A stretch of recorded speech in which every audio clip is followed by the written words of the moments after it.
greeted each other like we knew it was special. I remember the days like it Hello was and welcome to the Eighth Note Sessions. I'm Mike Shamil. And I'm Devin Mullen. And our guest today is Domjbrown, a rapper who has crossed back and forth between Buffalo and Rochester more times than he could probably count, and his music is just taking off in the Queen City. Dom, welcome to the show. How are you doing today? How you doing? How you doing, Devin? How you doing, Mike? Doing all right. Thanks for coming on the show. Thank you for having me, for sure. Now, some of you folks may have already seen his music video, Rockin' with the Bills, as it got, what, like 42,000 plus views? I mean, that's pretty awesome. Yeah, it was surprising to get. That's the most views I have, for sure. For sure. And for an artist like in this region, like getting above like 2,000 views seems to be like a painstaking process. I've seen bands put in lots of time and money and just squeak that far after a couple years, and yours just like took off. Why do you think that is? Listen, I'm a very honest guy, so I'm gonna say I'll give Josh Allen a little credit. The Bills doing good is the reason, for sure. It was my third Bills anthem, Rockin' with the Bills. I did Buffalo Bills anthem, then I did Buffalo It's the Mafia. And those got a lot of views as well, but nothing as near as Rockin' with the Bills. It's the first visual that I have. It's the only music video I have. So I think it helped a lot that there was a music video and that we were going to the AFC Championship, because that's when I released it the week before. So it was good timing plus good planning. And I love how in the video, like, your outfit like just changes for a moment to like some vintage Bills swag. I was like, all right, like that's like the Bills swag that I remember like when growing up, and I'm like, this guy knows what it's all about. Yeah, I did that because the last time we went to the AFC Championship was '95. So when my idea with the video was kind of wanted to do a hot tub time machine thing, but the time constraint was like it was only a couple of days before the game. So I did it in my own way and went to my cousin Vintage on Elmwood, and they let me get some vintage gear. So I had some current gear and then did two different scenes, and I was like, oh, so Jim Kelly's our quarterback? Because that's what in 1995. Yeah, it was cool. That's awesome. So now that you've gotten that project under your belt and you've figured out something that works, where are you going to take that knowledge next? What kind of project do you have sort of envisioned for the future? So I love doing my Bills anthems. I love the views they get. I love the notoriety I get from it. But I'm hoping that those songs lead people to my non-Bills music, and it has for sure. And but I don't want to stop making Bills songs. I want to keep making them just because people have loved them, and I make them for the fans. And like, I want people to know that I make these songs are for the fans. I'm not trying to get notoriety from the team or anything. Those are strictly tailgate, jumping through tables music. Yeah. Sure. So there'll be new Bills music coming out and other music behind it, for sure. Awesome. I mean, for me, I'm not a big follower of athletics, but I pop that on. I'm like, oh yeah, this is a banger. This is a good one. Thank you. But the music goes so much further than that. What I love about your art form and your way of expressing yourself is that you proudly wear the title of no genre, which is not so common for a lot of musicians, because it's all about finding your particular niche. I was wondering if you could speak to that at all. Yes. So like you said, a lot of musicians, they like to shy away from that, and I like to embrace versatility. So I grew up listening, ranging from 3 Doors Down to 50 Cent. So like my music, you can get, I have like a song or two where, you get a 3 Doors Down vibe, and then I got some 50 Cent type party in the club type music, for sure. And I do, like, growing up, my parents just listened to so much different music. It was a lot of R&B, but my dad DJ'd, so I heard every type of genre. And anytime any instrumental came on, even if a song came on radio, my dad was always making his own song on top of the song. So no matter what the song was. So I think that's what got me started. So if it was some Three Doors Down on, like if some Kryptonite was playing, like I had my own version back in the day for sure. That's cool. So embodying that as a creative impulse is to, like you said, embrace versatility and to be incredibly open-ended. It's a challenging time to be artistic and serve the role of social commentator or extra public therapist or, you know, whatever the moment calls for. Where are you finding in these past few years that the music is coming from? What sorts of things are you speaking on? So the past few years, I would say, well, the last couple years, I would say I would get to the last couple of years because we were in a pandemic, and that's when I started releasing music more than I had before. At that time, there was a lot of sitting in the house, so I was listening to a lot of local musicians, and then so it made me hungrier. That's what I'll say. So like during the pandemic, it's a lot of music about, it's a few freestyle songs where there's no hooks. So I made a few freestyles where I wanted to show my rapping ability, show my wordplay skills. A few other songs were from situations. I went out of town. I got a song called Late Night Swim. So I basically talking about when I went to Ocean City. Nice. Yeah, so my girlfriend took me to Ocean City, so it inspired me to make a song. I made making songs about, lyrics about going back to school because I went back to school during the pandemic. So a lot of what was going on at the time, me comparing myself to other artists, me being in school, me being a dad. That is my music in the past 2 years is really focused on. So there's a lot that's kind of like everyday slice of life thing, right? Mm-hmm. Like you're growing up, you're working on yourself, you're making a family and all that. But there, of course, is a heavier sort of thing lurking in the environment and all around. Yes. I wonder if you could speak about that as well. So, with in regards to music? Yeah, music. So right now, like in this moment, with the tragedy that happened Saturday at Tops, it has put me in a different realm musically. I wasn't already creating my album, my next album. I've been working on that. So the songs in the past 2 days that I've been writing have been more, deeper in my feelings. A bunch of why music, honestly. A bunch of like, why is this happening? Trying to get people to think. A lot of I made a song where it's a lot of like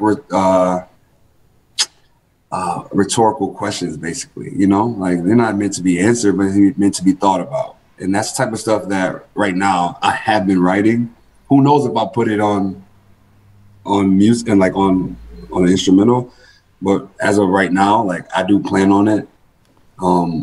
What's going on right now, it hurts inside. So like it's hard to write like that too, because you're not on the right mindset. Your mind is kind of foggy.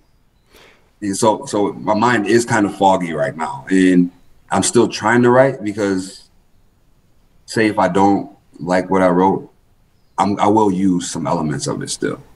So that's why I continue to write about my feelings. So what I'm going through every day. So for anyone who's not a local listener, the event that Dom is referring to occurred this past weekend. A domestic terrorist, white supremacist, went into a Tops grocery store and murdered 10 people in cold blood. I can understand kind of sitting with that and not having a sense of artistic clarity on it. Interesting to note, though, in our pre-interview conversation, you said that you weren't surprised that it happened. Yes, I'm not surprised. And it's just the history of this country. That's why I'm not surprised. And, you know, there was a time where I would hesitate even saying something like that, which I shouldn't ever have. But like, it's getting to the point now where it's like, no, like this is what's been going on. Like this murderer, this terrorist, you know, they said he's acting on the great replacement theory. It just doesn't make a lot of sense to me. And I don't know, like when I think about stuff like that, I start to get a deeper thought, and it's like, you know, well, this country was like founded on replacement, like kind of like, yeah, you know, like they replaced Native American, like colonizer replacing Native Americans. So it's like this idea, it's really old. It's really old. It's really what white supremacists always stood on, but it's getting mainstream attention now.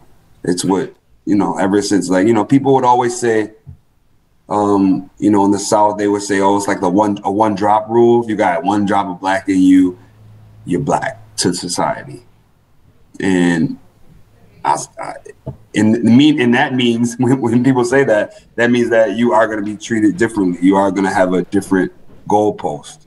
You know, you're not.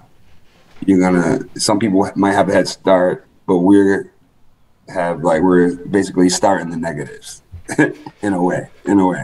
Oh yeah, absolutely. I mean, if it wasn't for the fact that was the only supermarket locally in that area, how would it have happened?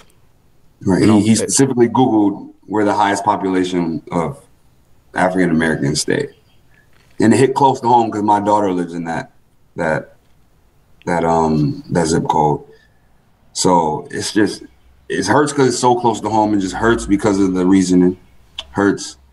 It hurts to see that hate on Front Street, you know, like that. A lot of that hate is always subtle nowadays, you know, because I don't believe that, you know, I believe that majority of the world does not agree with you know, his theories and the stuff that he acted on.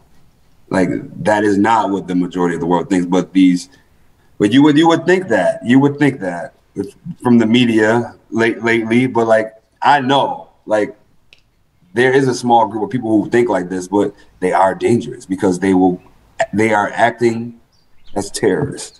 They are no different than Al Qaeda going through, you know, towers. Like they were on a suicide mission, basically, because most likely, you know, he knew there was a chance he could have died that day.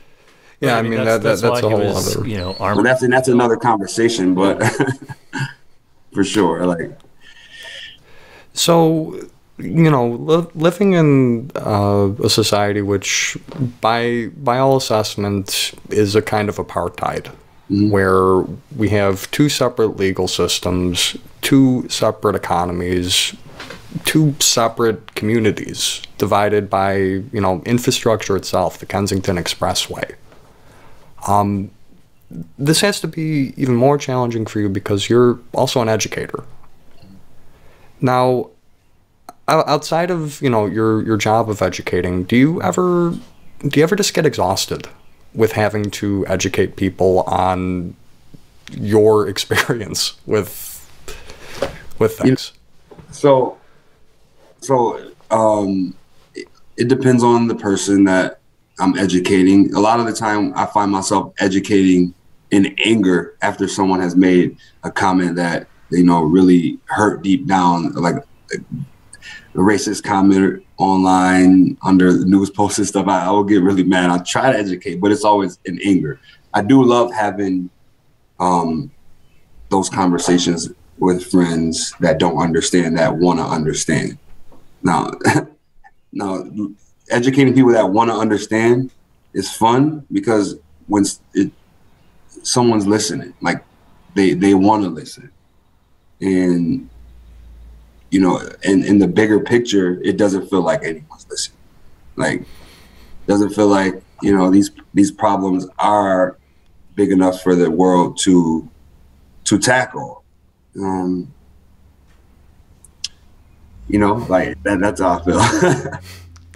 I understand why artistically there's such, in this no genre thing, but a very consistent thing is a sort of like unrestrained, open, infectious joy. Even if that optimism is sort of under, you know, covering up a little bit of like, well, I don't know if things are actually going to change, there's still a commitment to that. And that's incredible to see in an artist. So I just want to personally thank you for keeping that energy in the conversation and keeping it in the art scene, because that needs to be part of it. I'm gonna always. That's what it's about for me. It's about being yourself. You know, it's about being yourself. Like not just yourself that society sees, yourself on Instagram.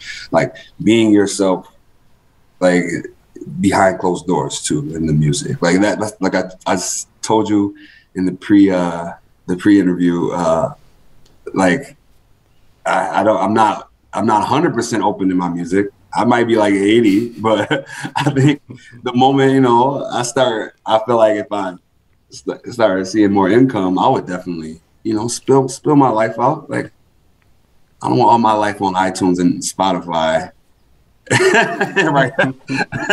And then with two streams. So, having a foot in, just to take a break from the just everything for a sec, having your foot in Buffalo and Rochester, what are some of the observable differences in the music scenes there? Yes, so I'm from Rochester, been in Buffalo since 2011. I can honestly say that the differences right now are just that Buffalo has a premier music like hip hop group right now, and Rochester doesn't. You know, with Griselda and Buffalo, they work closely with it's a crew in Rochester called the Trust Gang, and the music is about, you know, same hardcore rap, kind of like the boom bap rap, and that's what gets the most attention like in Rochester, just like in Buffalo. So the music scenes are really similar. I feel like the music scene in Rochester, that feel like the promoters and the venues accepted more in Rochester. You get a lot more hip hop shows. A lot more venues willing to do hip hop shows in Rochester. And that's the difference I see, because I just have a lot of shows in Rochester. When I get to Buffalo, you know, it's a different scene. It's, if people don't really recognize you, if you're not doing the music that the you know, the popular people are doing, people aren't really looking your way as much right now, which is okay, because I'm fine with making different music and knowing that this music is going to be up there forever. People are going to go back and say, well, we were missing this stuff at this time. Right, playing the long game with that. Yeah. I mean, I have to. I think the long game is the best way to attack the music game, especially because bringing back Buffalo and Rochester, a lot of the artists I see that, you know, they put all their chips in the music.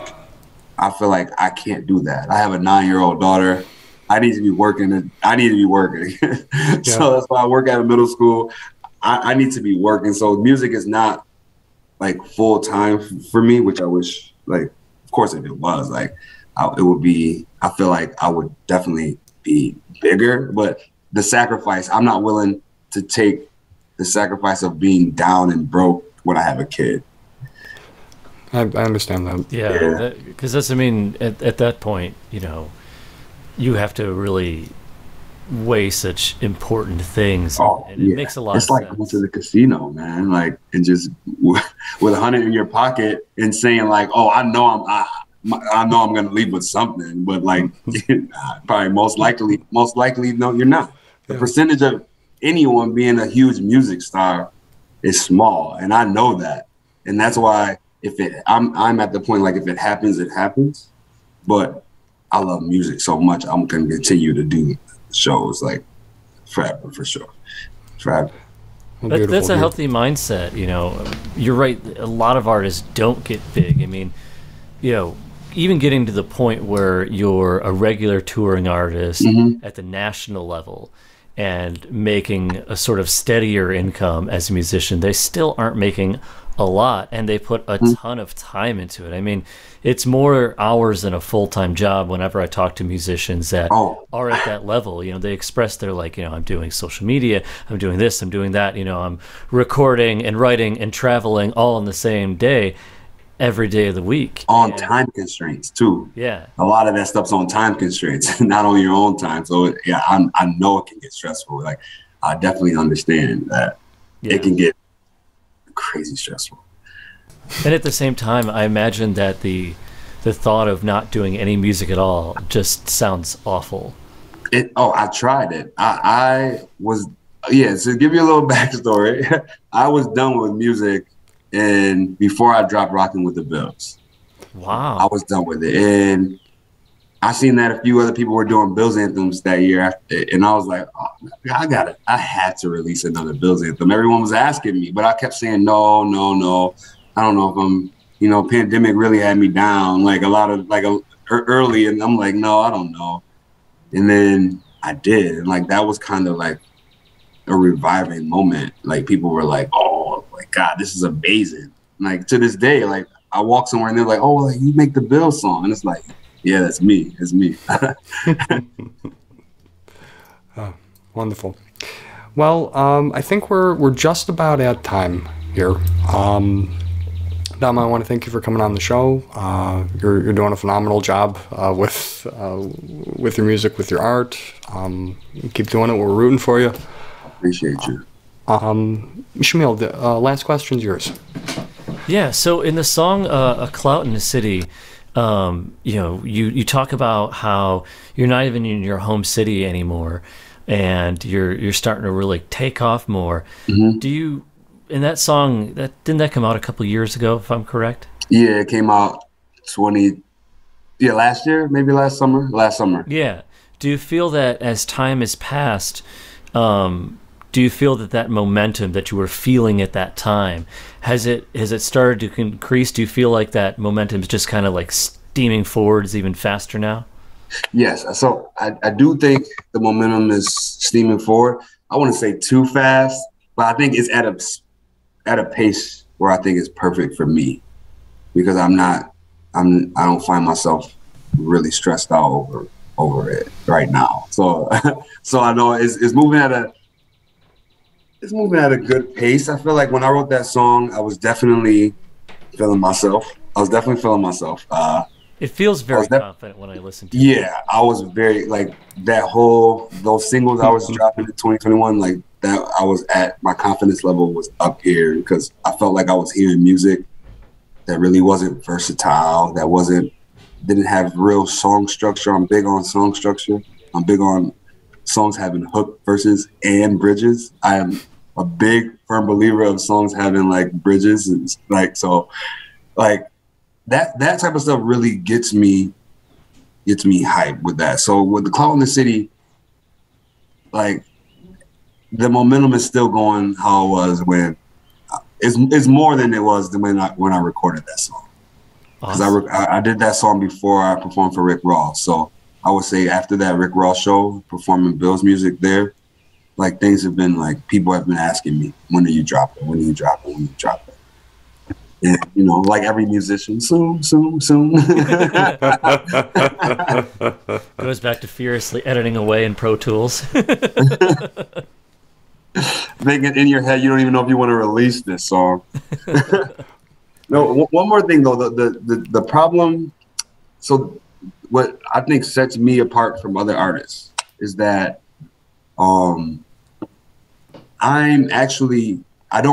my main goal is not to get in the music game to be the performer, the music artist. I want to be the writer. So okay. I want to go and, like, you know, like Kid Laroi has a song #1 on the charts. I want you to go look at the writing credits and be like, oh, Domjbrown helped him out with this song. Like, that's the type of stuff that I want to do, because I know I'm good. I really believe that I'm good, but I'm honest too. And I know there's plenty of songs that I have that like I listen to and I'm like, oh, this person would sound so much better with this song. And like a lot of artists don't do things like that, you know? Like they want to be in the front center. And it's like sometimes you gotta take what you get. You can't have unrealistic expectations. Like everyone's not gonna be Drake or Wayne. And that's what everyone tries to be. And I think trying to be those people is not a good thing. Like trying to be yourself, trying to work at your own pace and understand that even what they succeeded in is unrealistic. And people don't see that. They see them and say, oh, like I can do that. I can do that. Like you can't. Like these people are elite. Like they have the most elite people around them. Like I do feel like if I had the same resources, that I could really be on that level. Like I know that's a very confident thing to say, but I feel like if I had the same resources as the artists on the billboards, like I could. Like I just need that one foot in. Yeah. That one. Well, you won't know until you get there. That's a wise, take because, if you get to the point in your career as a musician that you're writing regularly and writing also for other people, and you get enough people performing your stuff, first off, your writing skills are going to really flourish because all that time of you spending, hours writing away and working with other artists and getting their feedback, and you'll get to really fine-tune your craft. And that is one way that musicians can make a more stable income in this business, is being a prolific writer. And I've heard of friends in Nashville that some of them, that's their goal. They join all these writing circles, and then they work on their skills, and then they go and write for all these up and coming stars. And sure, you're not seeing their faces on the Billboard charts, but they're making a more like livable income, and their music is still getting out to more people than if they were just performing it themselves at the bar. Less pressure. You don't have to keep an uptake on I don't need to keep a haircut to go write a music. Or might write a song. Go outsource. I can be scruffy. I don't need someone telling me, oh, you gotta wear this Balenciaga today. Like, no. I'm wearing my H&M, man. That's how I feel. I don't want that pressure. I want to be behind the scenes. It's just as big. It's just as big. Like I meet the same people without having the same stresses, without having tragedies at my concerts and stuff. Like leave that to the artists I'm writing for. Every artist is like 1 to 10% of the actual brand and enterprise they put out. That you see at the national level. They got 90% of those people behind them. So, yeah, I agree. Well, thank you very much, Dom, for coming on the show. You gave us a lot of really good insight today. Thank you. I appreciate you for having me, for sure. I love this. I love speaking about my craft. I don't do it often. I am not the person going around telling people I make music. So people are always saying, oh my God, like what? I do it online. So if you don't follow me on social media, you probably don't know. So I'll post all that in the credits for you, so that the people who are watching today, can go and follow your music and check it out. Yes. Where's the best place to follow you, though? Out of curiosity, just for my own sake. Okay, so Instagram, Domfadedd. Facebook, my music page is Domjbrown. I'm not as active on there. Twitter, I think it's _Domfadedd_. I'm not as active on there either, but I'm gonna start being more active. And once I drop my album, that's the plan. I know I'm gonna start promoting heavy once I drop it. I'm not gonna do the rollout because when you're at a certain level, it's different. So I'm gonna release it. Whoever wants to listen to it. I'll promote it as it's out. Excellent. I'll be sure to check you out there. And that's Domfadedd with 2 Ds on Instagram. Domfadedd with 2 Ds. That is a fact. That is the truth. Well, thank you so much, Dom. This has been the 8th Note Sessions. I'm Mike Shamil. And I'm Devin Mullen. And our guest today was Domjbrown. Dom, thank you so much for being on the show today. Thank you. All right, bye. I'll always remember the time you said you remember the time. I remember the days that we have. I don't take it all for granted. I swear, do you believe me? tonight. I need your trust, I need your heat from your body.